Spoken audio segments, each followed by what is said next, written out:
June 4th. I will be covering logistics in this audio log. I will be leading a team of 3 operators, each with a rig and parts sled. I will be both the project lead and lead engineer. So now I have about 3 days to learn how to be a lead engineer.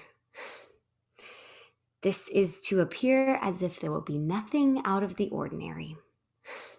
I will be operating the bulk loader rig, which will serve as both the mobile base for this operation as well as the barracks for the crew. Additionally, we will be carrying 140% of normal rations, 16 mining probes, and 2 times the normal mining bits. And we should be landing in Libreville International Airport in Gabon in 2 days, where I will meet up with the crew. They will arrive at a private hangar, so it appears that we are in Australia. From there, we will be escorted to the coast and begin operations in 4 days. End of audio log 3.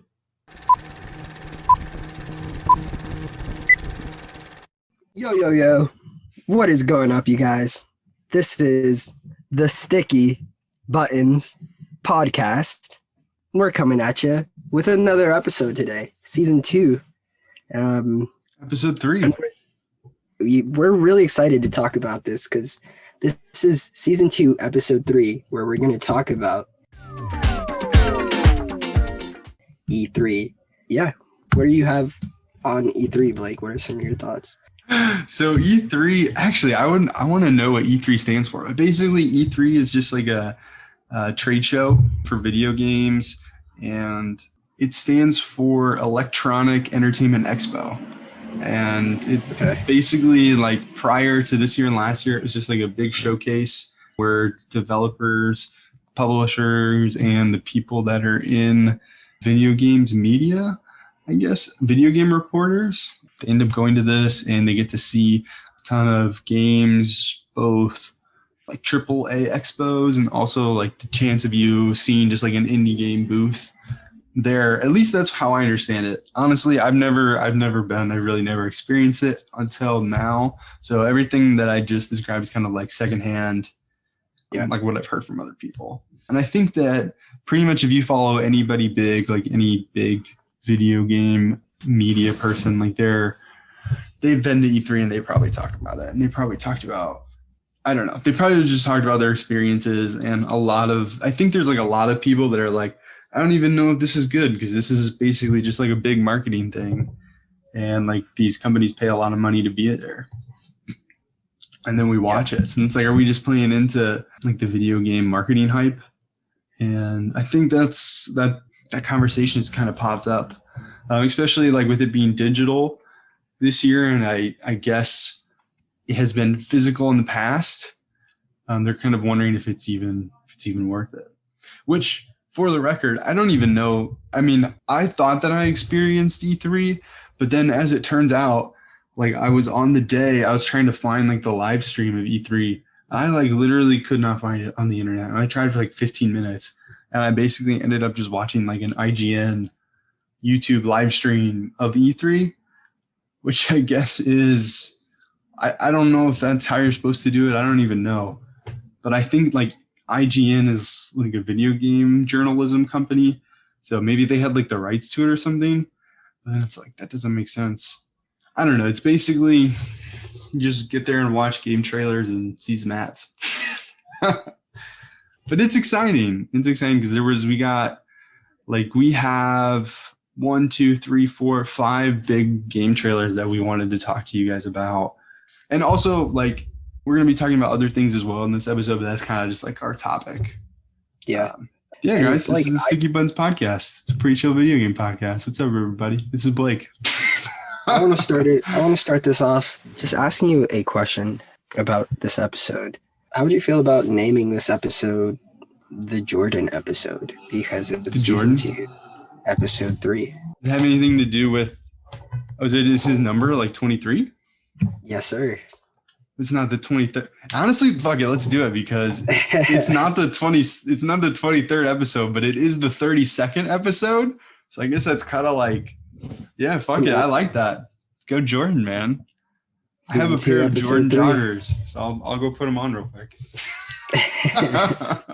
Get in the spirit. get in the spirit of being on the go. Let's put some joggers. Dude, I actually have a funny story about like a piece of Jordan apparel. So I went to a Marshalls when I was in college. Do you know what Marshalls are? Yeah. Yeah, like TJ Maxx kind of things.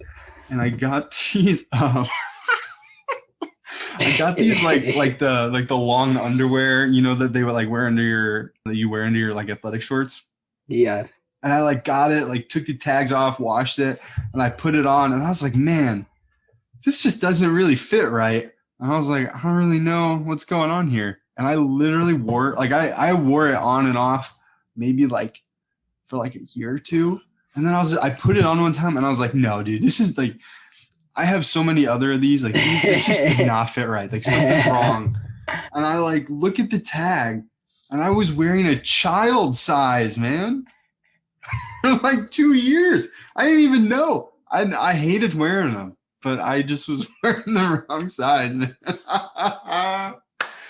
I'm sorry I did that to you, Brandon. You're a character. You're just a character, man. Hey, man. Being easy breezy and like just taking life one step at a time. Not everybody can do it. You know, can't just be easy breezy like me. I wish that I would have read the tag on that one. Yeah, man. But I mean, when you're always on the go, you don't really notice things like that. But speaking about being on the go, I know you've been playing a lot of Pokemon Go. I've been playing Pokemon Go. And funny enough, that's going to be the topic for next week's episode. So I guess spoilers. I got a new Pokeball Plus. And do you want to talk about that this week or next week when we talk about Pokemon Go? We can give a brief, just like we can briefly talk about it. Yeah. So next week I'll tell you the whole story about how I got my hands on a new Pokeball Plus. Basically, if you want to Google it, a Pokeball Plus is just like a small controller that like looks like a Pokeball. And it only has like 2 buttons, an A and a B. And like really the B is just the joystick that you push in and a joystick. And you can use it with Pokemon Go, Pokemon Let's Go Eevee, and Pokemon Sword and Shield. But the thing is they totally stopped making them in 2018. And the thing is, if you are going to get one, you should really get a new one because it has a Mew inside. It's like a digital Mew. And it was really challenging to find a new one. And it was kind of a crazy story. So I'll save that for next week. But if you want to just like take a look online on like what a Pokeball Plus is and maybe download Pokemon Go because it's super awesome. And we're going to talk about it next week. And I guess to say a little bit about it, Brandon and I downloaded it and we just love it. So we'll be talking about that next week. And yeah, also on Pokemon, we've been pronouncing Cinderace wrong, Brandon, this whole time. How have you been pronouncing it? We've been pronouncing it Cinderace, and it's Cinderace. No way. Yes. Isn't that crazy? I didn't even know. And it sounds so much cooler, too. No, I don't think so. I'm pretty sure, man. Cinderace? What is that? What is that supposed to be, Cinderace? It's like Cinderace, but you just say it with some flair, man. Cinderace. Where's the I don't know. Okay. Maybe I'm wrong about this. Let's What's your source? I just listened to a bunch of Pokemon podcasts recently and they all say it Cinderace. Damn, that's interesting. I mean, if the experts are saying that, then I guess that's how it's said, but let's see. The ultimate consensus is the anime. Oh, that's true. Okay. I'm gonna play a video really quick. I'll let you know. Yeah. Well, the one that I watched was Cinderace. Okay, let's see Cinderace anime. Let's just agree to disagree for the sake of the pod. Okay, we'll look it up later. Well, yeah, I can't find that right now. Well, maybe it's Cinderace, maybe it's Cinderace, maybe we're both saying it wrong. I don't know. I guess we're moving on. At the end of the day, you can nickname your Pokemon whatever you'd like. And my Cinderace was nicknamed Hot Steppa. That's nice. I like that. That's cool. Honestly, Cinderace, it has a really cool that like pyro ball. That's cool. Man, that's a Although sick Pokemon. I'm gonna be honest, I don't know if I mean I haven't maxed out my Cinderace yet, so I don't know if I like his moveset yet, but at the moment, I don't know. I think there might be cooler fire type out there. What's your favorite fire starter? Infernape. Infernape, really? I know, man. It might be a hot take, but I That don't is know, a dude. hot take. I just love the monkeys, man. Actually, that was like as soon as I think I bought that one because I was like, oh my god, it's a monkey starter. Like, fuck yes. What's yours? Charizard. Yeah. Okay. Yeah. I mean, you can't really compete with that. But all right, man. So let's go. Let's jump right in, man. Let's jump into these E3 stuff. Do you want to say which game trailers we're going to talk about? Guardians of the Galaxy. Yeah. Avatar Frontiers of Pandora. Yup. 2D Super Metroid, Metroid Dread. Yup. Elden Ring. Yes. Yes. And Outer Wilds 2. It looked okay, but we want to talk about it. Yeah, man. I guess right off the gate, dude, do you want to say which one you're most excited about? The one I'm most excited about is going to be Elden Ring. Yeah, that one looks super sick. Yeah, I don't know, man. I'm kind of torn. I think that Elden Ring is going to be super cool, but I think I'm probably most excited about the Avatars, Frontiers of Pandora, or Guardians of the Galaxy. I don't know. I guess the thing is, I'll be able to get my hands on Guardians of the Galaxy in November, so I guess I'll know.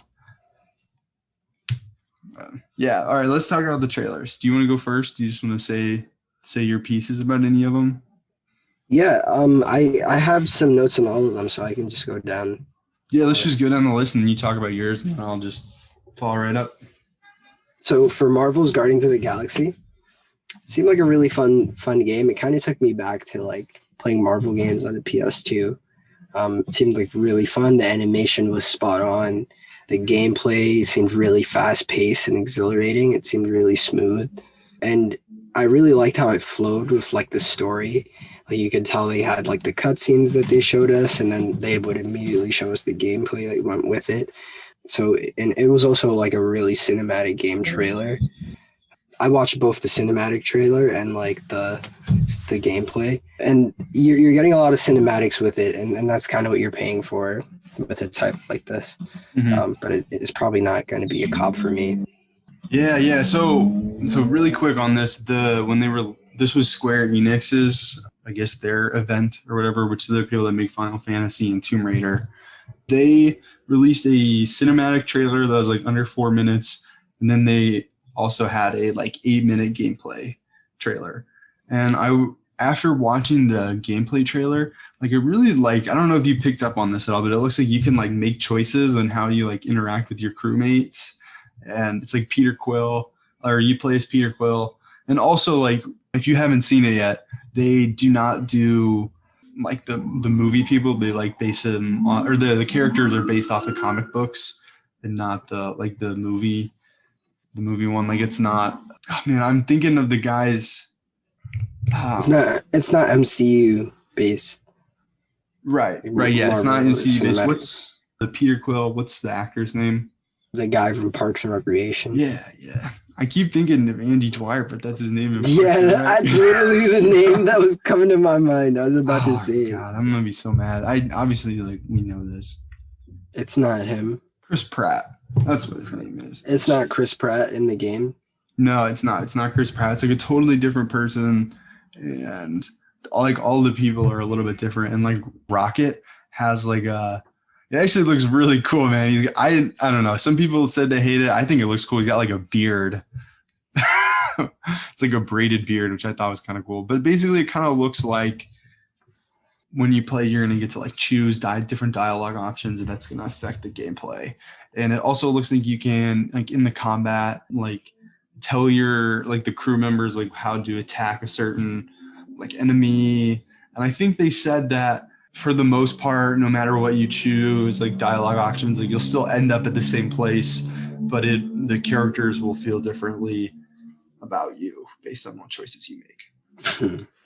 So I think that's kind of interesting. Like in the trailer, the Peter Quill that's playing in the trailer, he like decides to like without even consulting without consulting anybody, he has Drax like just throw Rocket across the ravine, and it was kind of funny just because like it went in like a cutscene where Rocket is just like swearing and cursing, and he like wouldn't do the action until Peter like stepped in and said like, all right, I'll like up your cut by 15% if you like do the action.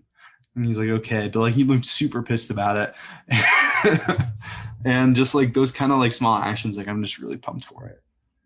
Yeah, it seems like it's going to be a really fun story. And I'll see. I might change my mind about it. Well, so here's another thing. So with all the other ones, they just released like cinematic trailers. And actually with this, I guess like this Marvel game in particular, there's actually, I don't know if you knew this at all, Brandon, but there's kind of like a controversy on their last game.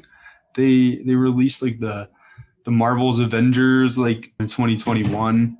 I think that we talked about getting that, but then we ultimately decided not to. It was like almost a year ago at this point, and it has like got like terrible reviews, and like almost everybody hated it. And that was done by Square Enix as well. So I think that's why they released the 8-minute gameplay trailer, because I think a lot of people were like, yo, you totally screwed up that other Avengers game.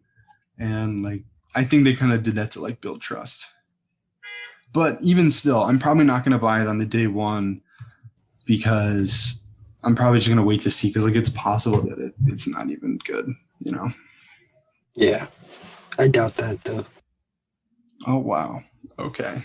All right. So the Metacritic score was a 67% for this Marvel game, which is pretty low. 6 out of 10 from IGN. And I feel like they normally like when they have like a game that's like kind of controversial, they normally like kind of, I feel like it skews a little bit up just so like they don't like completely like ruin the, you know, the publisher or whatever. But I guess that a lot of the controversy there was that a lot of people wanted like a single player game, and they like totally tried to build it as like an online game that had like that was like microtransactions, like games as a service kind of heavy, and people are just like, it's not even good.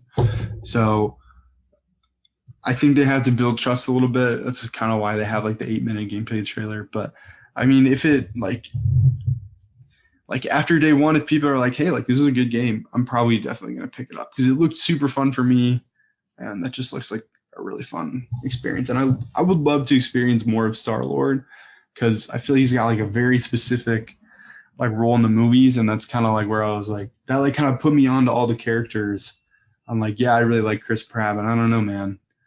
I think that I'm sure that he's like having like a take on it, you know, like a different take on the character. So I'd love to see like what else is there, you know? Yeah, I'm also curious to see like the comic book side of the character. It seems like there's some differences, some stark ones.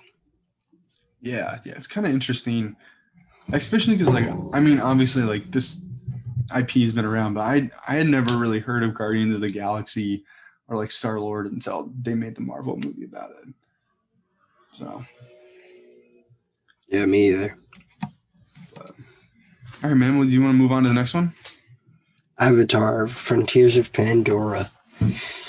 I was excited to see an Avatar title because it was a first look trailer, and it was mainly cinematic, so I kept that in mind while I was getting super excited, because we did have that trailer episode where we learned that trailers are very cinematic and marketing plays a huge role in them. Yeah, and it doesn't really always like kind of line up with what the game actually is. And this is an Ubisoft game. Yeah. And they make, they're a great developer. They made some pretty good games. And yeah, it seems really cool. The Avatar universe kind of reminded me of a movie. It's been a while since I've seen it, and a lot of the creatures were like new and outlandish. I was really intrigued by them. It seems like it could be a really fun title that doesn't place too much emphasis on the story and more so the gameplay. Yeah, just like the world and like going around it. Yeah, navigating it on like different creatures and just exploring. Yeah, man.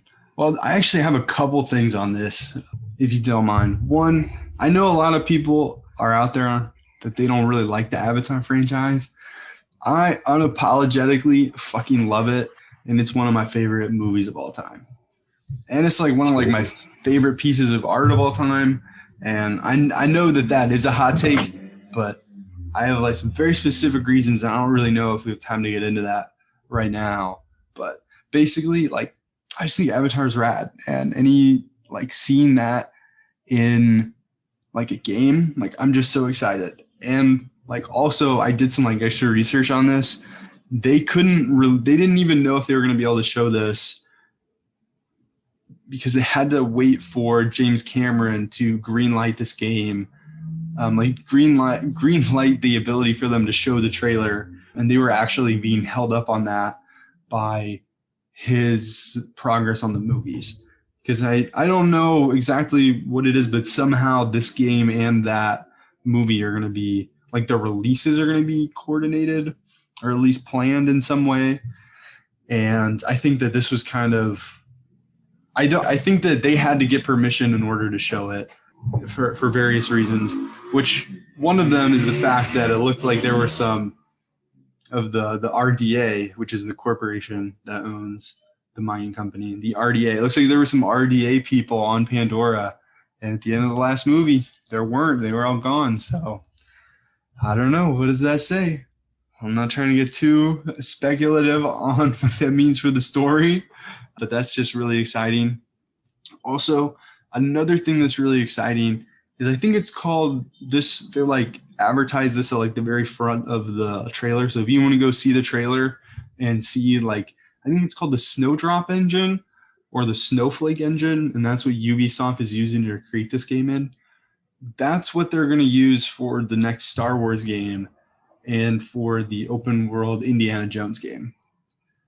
So if you want to like see like what a next gen game could possibly look like using this engine, you should check out this trailer.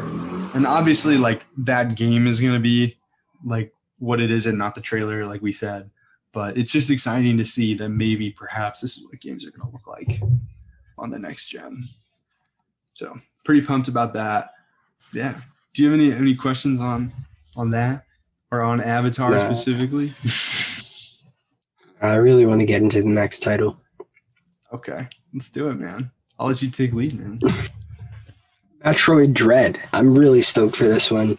It's the 5th Metroid title, and it looks so crisp and well put together. And I don't know, man. There's just something about seeing Samus in 2021 in her own title that's just it's so complete. I think the timing by Nintendo is perfect, and it kind of makes me appreciate Nintendo being so secretive about their stuff. It has these side scroller elements with like different aspects mixed in it. It's not only the side scroller. It seems like there's some cinematic, built into it. And man, the trailer really sets the tone for the game. It shows Samus getting chased down by a mean-looking robot with like gyrating drills on their arms. Oh man, dude. It's crazy. It's going to be a definite cop, man. 10/8/2021. It's coming out soon, man. You only got to wait a couple months on that one. Yep. Yeah, so yeah, I think that one and the Marvel's Guardians of the Galaxy are coming out this year, and I don't think any of the other ones are that we're going to talk about. But yeah, dude, the Metroid Dread, it's like, dude, I'm so excited, man. It's also like some Brandon didn't mention, it's 2D. And I think this is the first 2D game that they've had in like 2 decades or something like that. Like I think all the other ones have been like in 3D. And this is like a callback to the OGs, man, like a return to form. And that's really exciting. I'm super stoked, man. And it's really cool because like something that I guess like you would really only know. I mean, it wasn't really advertised. Like they didn't make like a big deal about it. But this year is the 35th anniversary for Metroid and the 35th anniversary for Zelda. And a lot of people, because Pokemon is making a big deal about their 25th anniversary, people like speculated that they were going to make big years for Zelda and Metroid as well, but they really haven't done anything for Zelda And I think a lot of people that just love Metroid are kind of like on their seats, like, is anything going to happen? And this was kind of like their last hope. E3 is like one of the last big, I guess, like gaming announcements of the year. I'm just so happy that for everybody that loves like 2D Metroids, man, I'm so excited that there's just a new game. I mean, because it's exciting. Because they haven't made a Metroid in a while, have they, Brandon? They haven't made anything since the 3DS, have they? Yeah, they haven't. Did you play the one on the 3DS? Mm-mm. I wish I did, though. Well, I guess that one had some controversy. I guess that one was, I don't know. I guess there's also like some divide between Metroid fans about like 2D versus 3D. I can't really speak to that. Have you played any of the 3D games? No. So I guess you can't speak to it either. But I don't know. We like the 2D one. So, I mean, I recently started playing the I think Metroid 2 or Super Metroid. I've recently started playing Super Metroid, and Brandon's played a couple himself. So that's definitely, we're excited about that one. And I'm ready to move on to the next one, dude. The next one is going to be Elden Ring. So this one I was also really excited about. It's a new world created by Hidetaka Miyazaki. He's the guy responsible for Dark Souls, and George R.R. Martin is also involved, and he's behind Game of Thrones. Man, I gotta tell you, I had my credit card out in the first 10 seconds of the trailer. I said, shut up and take my money. The cinematic seemed so fucking sick. I'm just so stoked about it. It gave me like nostalgia for like Skyrim kind of when that was going to release. And I don't know. I'm feeling really good about this game. I think it's going to be really fun. The cinematics on it were really interesting. The characters, the narrator. I think it's something we'll be talking about for years to come. Damn, that's a lot from a trailer, man. We're out here trying not to perpetuate the hype, but no, dude, I'm right there with you, man. Like, that thing looks fucking sick. And if you haven't seen the trailer for Elden Ring, like, go watch that shit, because it's cool. There are a lot of like it's kind of like dark fantasy kind of vibes, and oh man, it's got like, so the Hidetaka Miyazaki, I think he's the creator of like Dark Souls and those kind of games, like Bloodborne. I think it's the same studio that does all those. And I've recently found out that I love games that were inspired by those games, like the combat, like the quote unquote Souls-like combat. Turns out I love that, and I didn't even know that these games existed until I played Jedi Fallen Order. And I've recently picked up another game, Ghost of Tsushima, which I'm going to talk about next week. And that has Souls-like mechanics in it too. And man, I cannot wait to actually play a From Software game, which is like where these mechanics were like originated from. And I just can't wait, because so many things that I have like loved since then have been inspired, and I don't want to go back, which I mean, like, I should go back, but I mean, right now I'm really in the mindset is I just got a PS5, and I really just want to play anything and everything new that I'm really excited. And I think I'm going to hold off and wait. I think I'm going to have this be my first From Software game. But also, there were a lot of spooky arms, spooky hands in that trailer. Yeah. Also, it looks like you can ride a mount, which is like my new favorite thing to do, is just like ride around on a horse. So, also, man, do you want to move on to the next one? Yeah. So this one's kind of funny. This is Outer Worlds 2, and you should really go watch this trailer, because it's actually, I think this is the shortest one. I think it's only like a minute 22 or something like that. And it's really kind of funny, man. Do you want to? It's quirky, and it broke the fourth wall. Yeah, and it truly was the perfect cinematic trailer. It showed suddenly and for no reason people running, and they had like funny cuts, and then they show us like this person, and they they're very honest. They say the developers haven't finished much but the title. Yeah, it's kind of funny. It's kind of like a whole commentary on the whole like cinematic trailer thing that we had discussed a couple episodes ago, and what inspired us to read that book, Blood, Sweat, and Pixels. it really feels like a complete commentary on that. So you should definitely check that out because yeah, I think like it starts off and it's just like this like the narrator is like suddenly and for no reason people are running. And then it was like at the end of it, I just thought it was really funny because they like show a picture of like the guy and they're like, and you can see a silhouette of our hero, but you can't see his face because the animators haven't finished animating yet. And I was just like, damn, like that's kind of funny. It was actually pretty hilarious. It was like a commentary on the whole cinematic trailer thing, which I thought was funny. Yeah, I really enjoyed it as well. And it also like being a cinematic trailer, it looked really good, man. It looked fun. I didn't play the first one, but I heard some good things about it. So maybe that's a title we check out when it comes down to it. Yeah. All right, man. Well, that's the topic for today. So tell me, Brandon, what have you been playing, man? Man, I have been playing a lot of Pokemon Go. Yeah. What level are you? Did you have to start over? Level 12. Yes, I did. I want to hear. We'll hear more about that next week. Yeah, I've been reading a lot of manga too. This one show I really like called My Hero Academia. Yeah. I've been reading that. Now I'm planning. It's really good. I think it's better than watching it. I think I should be reading it. So now I want to like read other animes that I really got into as a kid. Yeah, and I'm learning Python. Yeah. So and that's been going pretty well. After this, I'm actually gonna go do some more exercises.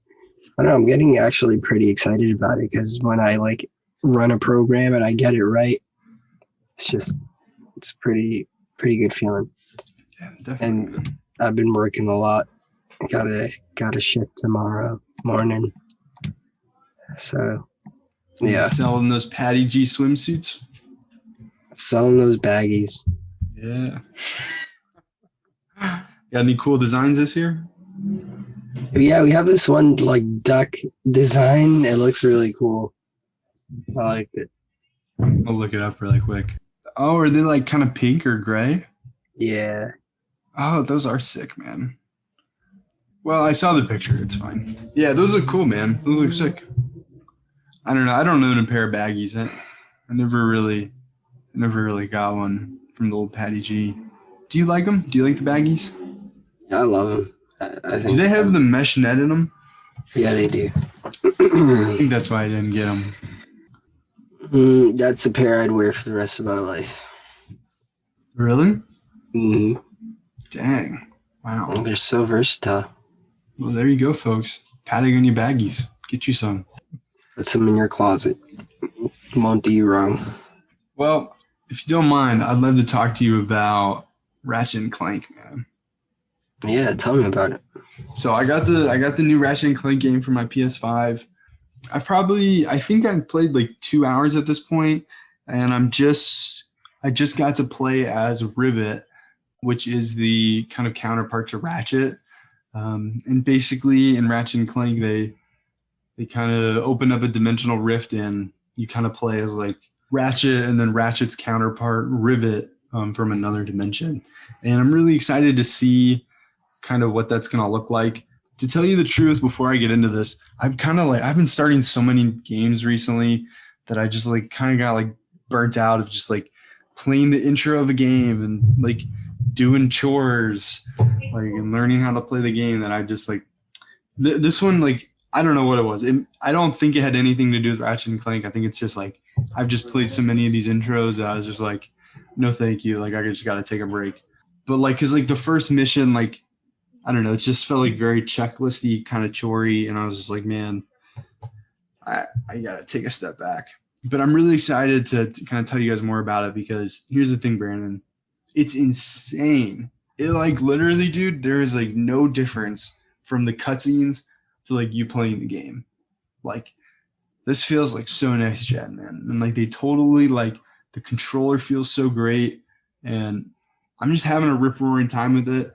Aside from the fact that I'm a little bit, I just like want them to like let me be free in this and kind of not like I just want like, you know how like in kind of like the intro, like the introduction hours, like They kind of like hold your hand. It has like kind of like a vibe where it's like, we're not going to let you do everything yet.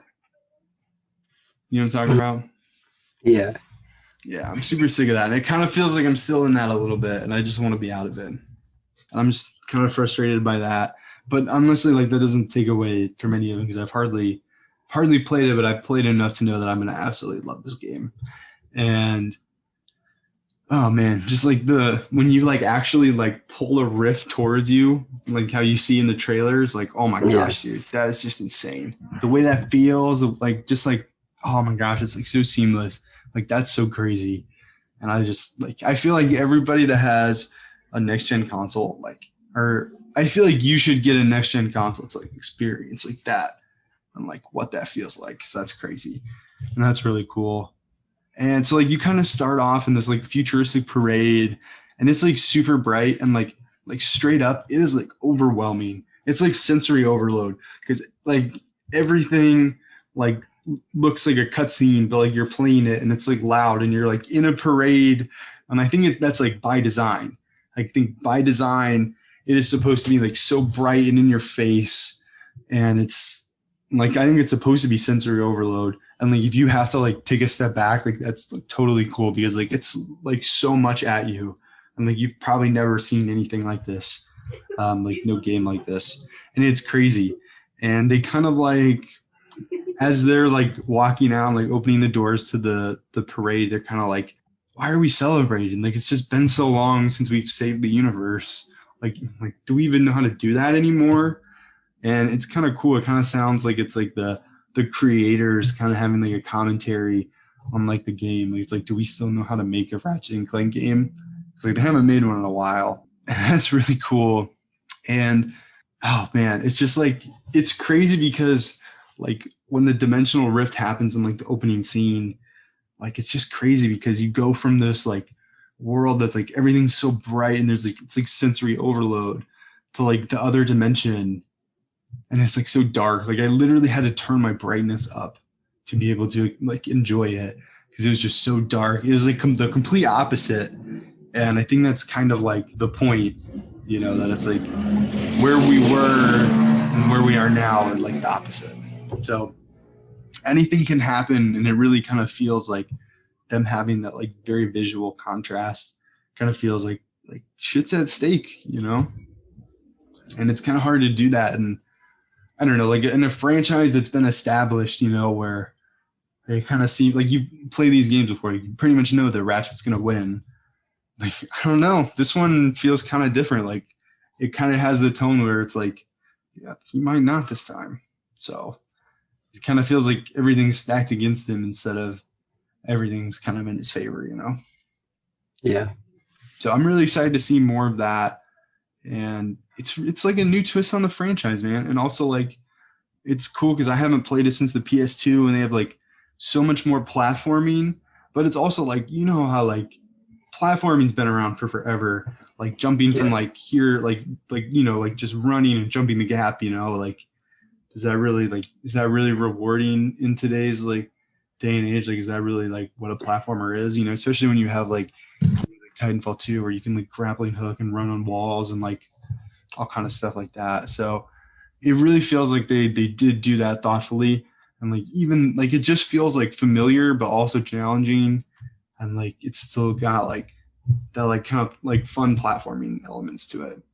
And I'm just excited to get more into it, especially like with the rifts too. Like that really adds another layer. Oh, and you can phase, like literally like Hyper Light Drifter, how you can like phase. It kind of looks like they like, I mean, I don't know where like what game that like came from, but like you hit the same button and you like phase. So like I can't tell you how fun it is just like shooting somebody and you can see they're about to shoot you and you like phase a little bit to the right and then just like blast them. Oh man, it's so much fun. I'm having a good time. Oh, I'm having a good time with it. Actually, after we're done with this, I'm probably gonna play it because I just want to. I want to see some more of that. But like I said, when it came out, I was like just feeling kind of burnt out with like all these intros because I've started so many games recently. But I'm really excited, dude. This feels like this might be. After I play a couple more hours, I'll let you know. But it kind of feels like this is like a PS5 must have. Oh man, that's high praise. Dude, honestly, man, like you'll have to come over and see this because like you can really like I don't even have a 4K TV. It literally looks like imagine like a new Pixar movie and you're like playing it as a video game. Like there's like no difference between the cutscenes and like what you're playing. And like you can see the individual hairs on Ratchet. And like yeah, dude, I don't know, man. I've never seen anything like this. I've never experienced anything like this. So it's just damn, dude. Man, that sounds like a fun game. I definitely got to stop by and check it out. Yeah, man. And like honestly, like it's like with the graphics, like man, I don't even know how to describe it. It's almost like you know how like you watch something on your phone and you're like, oh, like that looks like really good. Like that looks like really crisp. And then like you put it on the TV and you're like, oh my gosh, wow, that's like so crisp. Like how like just ups it a little bit. Yeah. Like imagine like we've just been like playing on our phones this whole time and then somebody puts it on the big screen. You're like, oh my God, like I didn't even know this was possible. It's kind of how it feels. So I'm just excited. I'm excited for everybody to be playing games where they look like that because that's just nuts. And also like you can see like reflections. Oh man, it's cool, dude. But yeah, I think that's all I have for this. All I have for today. All we have for today. Do you have anything else? No, sir. All right. Well, I guess that's it. Well, thank you, everybody. Thank you so much for listening to our Jordan episode. 2-3. Yes, sir. Gonna be. I'm sorry, man. Yeah, we're gonna be making the episode art Jordan. So don't be thrown off by that. I guess if you already saw it, you already clicked on it. But yeah, so please go follow us on Instagram, YouTube. Please subscribe to our YouTube channel. And you can also find us on Patreon to support us on Patreon. And this, I think, is the third episode that we're posting every other week. So if you have any like specific feedback about that, like please like reach out to us and let us know. And like we kind of said earlier, starting in August, we're going to try and do something on the off weeks, whether that be streaming or a YouTube video. So we're trying to get that set up for you guys just so we can have a better experience, a better community here. And yeah, anything else you want to add to that? Nah, man, I'm good. I'm ready to end this. All right, folks. Well, thank you so much for listening, and we'll see you in the next one. Peace in the streets.